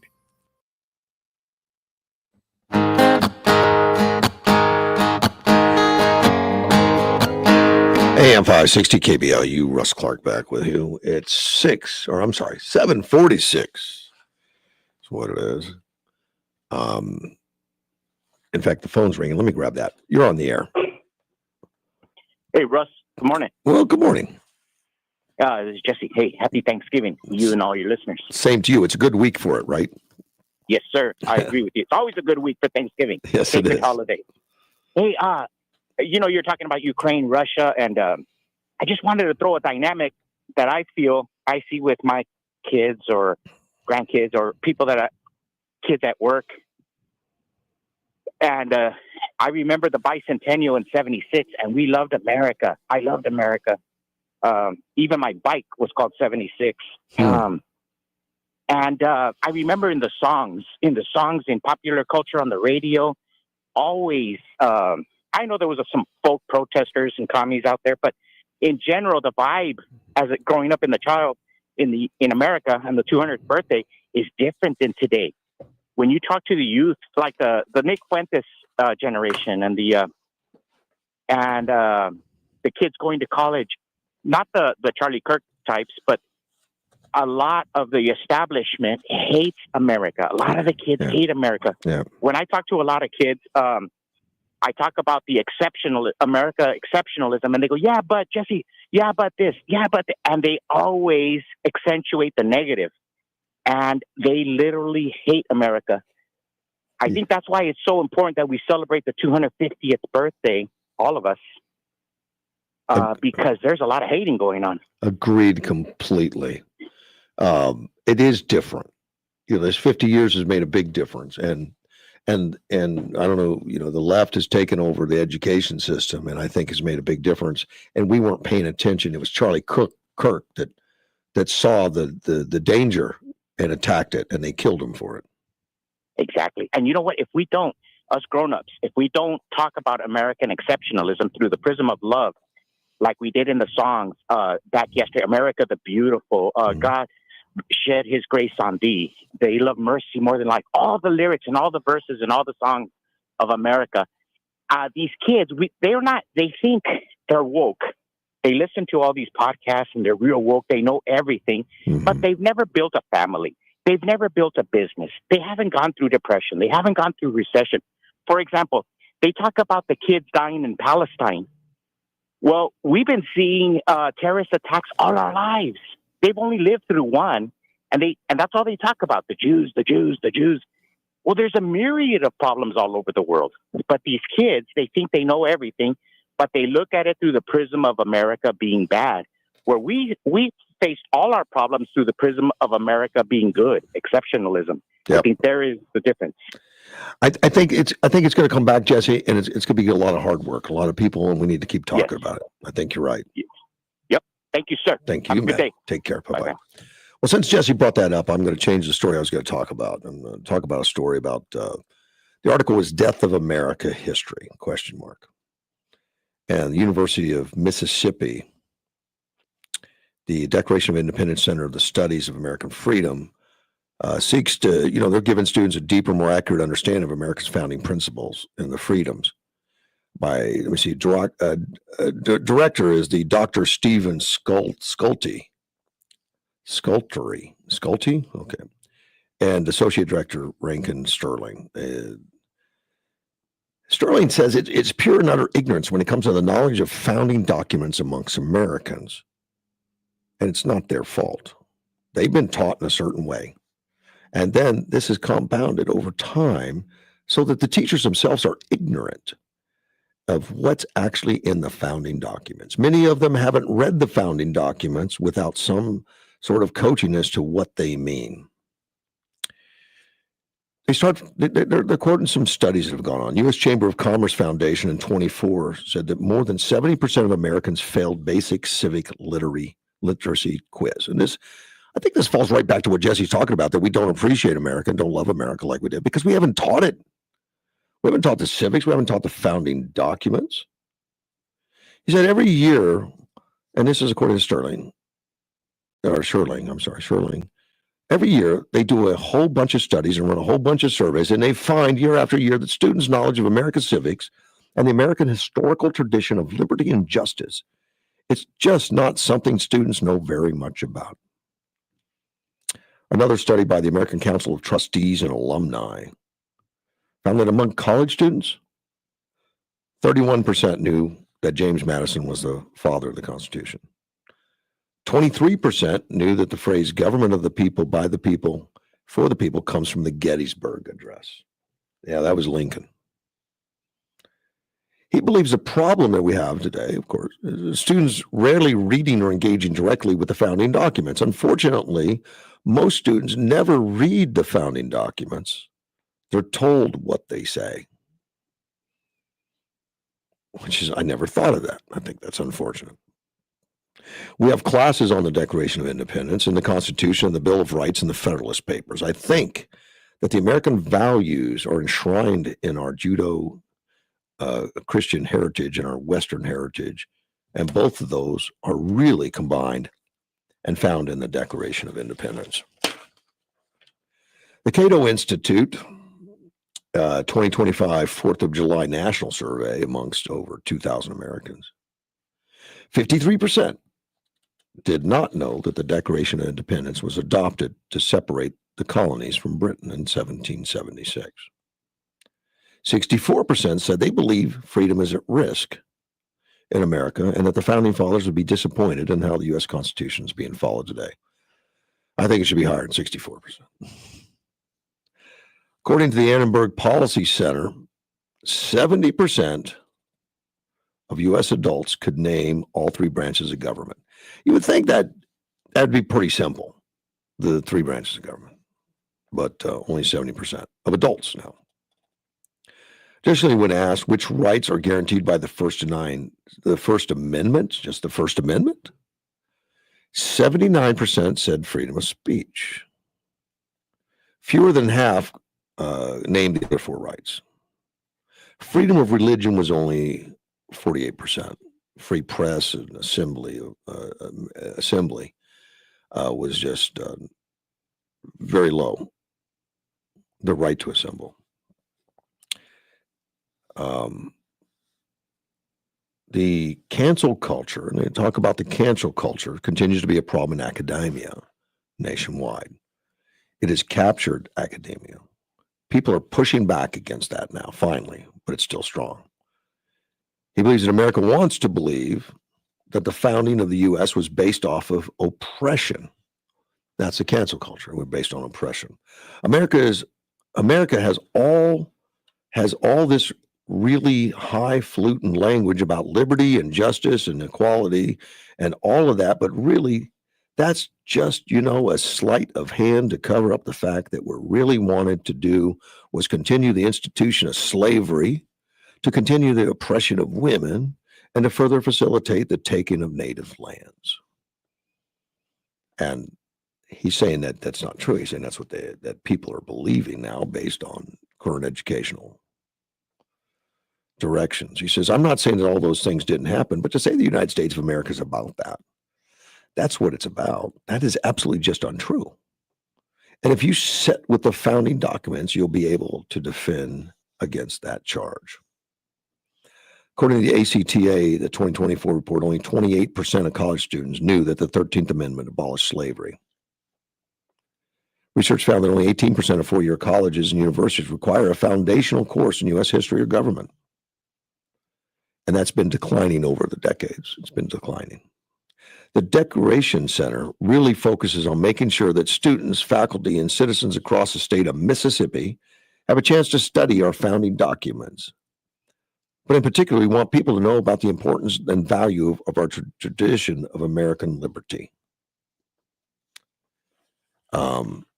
Good deal for Mississippi, and we need to do more of it. I mean, because we have Howard Blitz here with, doing a lot of that work. In fact, let me see what he's got on the. That's the Freedom Library.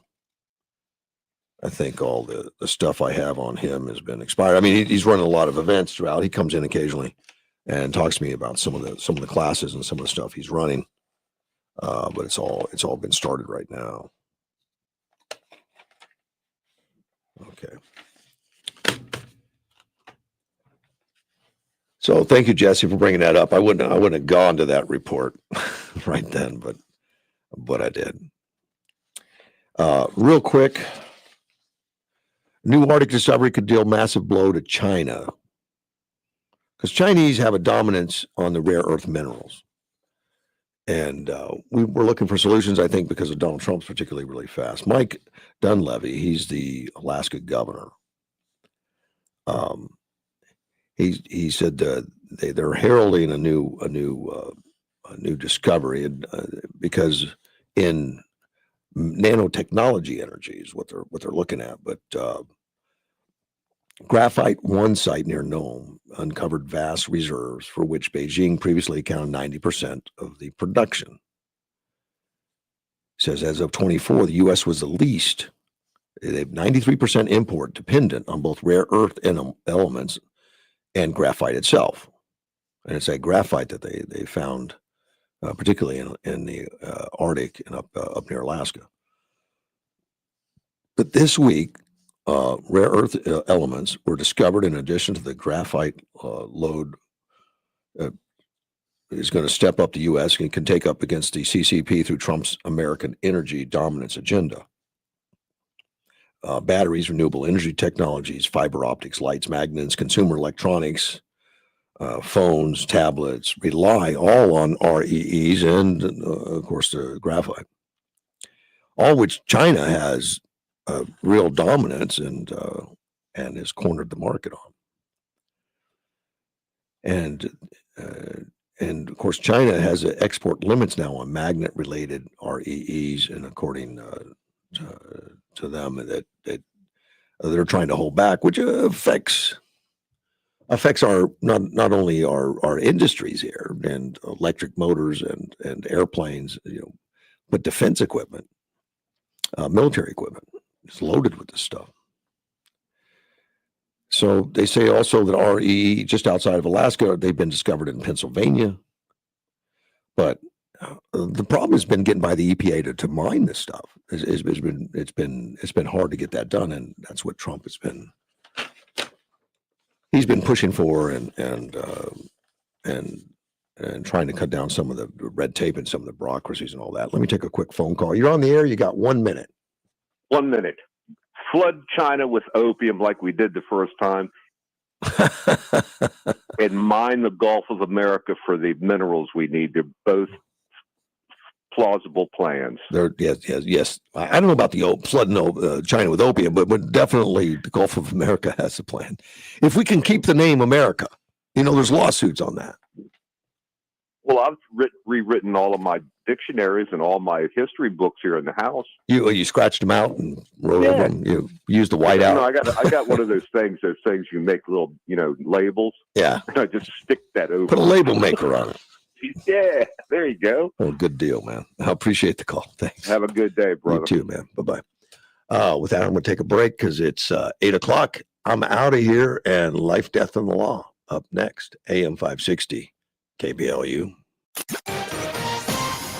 This is News Talk 560 KBLU, Yuma.